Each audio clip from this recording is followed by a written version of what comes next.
जंगल में बारिश। सोमी शहजादी, मुझे यकीन था कि आप हमारी मदद के लिए जरूर आएंगी। गुलहरी बोली। गेंडा अपने बच्चों को लेकर एक दरख्त के नीचे खड़ा था।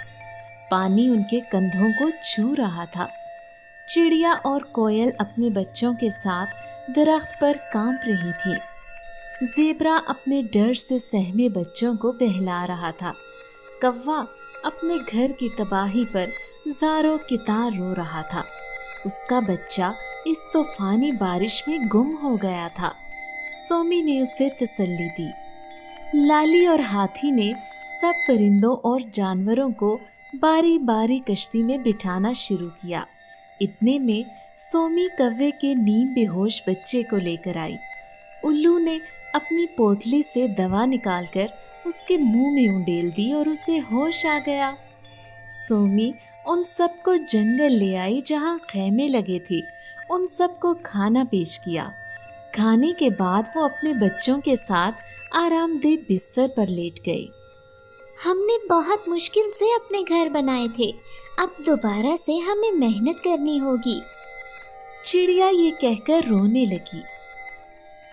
तुम परेशान न हो प्यारी चिड़िया, हम सब तुम्हारा घर बनाने में तुम्हारी मदद करेंगे। सोमी की बात सुनकर सब ने उसे तसल्ली दी कि वो परेशान ना हो। इस आजमाइश की घड़ी में वो सब एक दूसरे का साथ देंगे और ना सिर्फ एक दूसरे की माली मदद करेंगे बल्कि जंगल को दोबारा से आबाद करने में अपना भरपूर किरदार अदा करेंगे। सोमी, जंगल की बहाली के बाद हम आइंदा होने वाली बारिशों और सैलाब से बचाव के लिए अहम इक़दामात उठाएंगे ताकि हमें आने वाले सालों में ऐसी तबाही का सामना ना करना पड़े। अंकल हाथी ने कहा। बिल्कुल ऐसा ही करेंगे और इस आजमाइश की घड़ी में एक दूसरे का साथ नहीं छोड़ेंगे। ज़राफ़ा ने कहा। उन सब के ख्यालात सुनकर सोमी खुश हुई। वो जान गई थी कि उसके तमाम दोस्त मुश्किल वक्त में एक दूसरे की मदद का जज्बा रखते हैं। हर मुश्किल घड़ी में एक दूसरे का साथ देना चाहिए, क्योंकि इस बात से अल्लाह बहुत खुश होते हैं।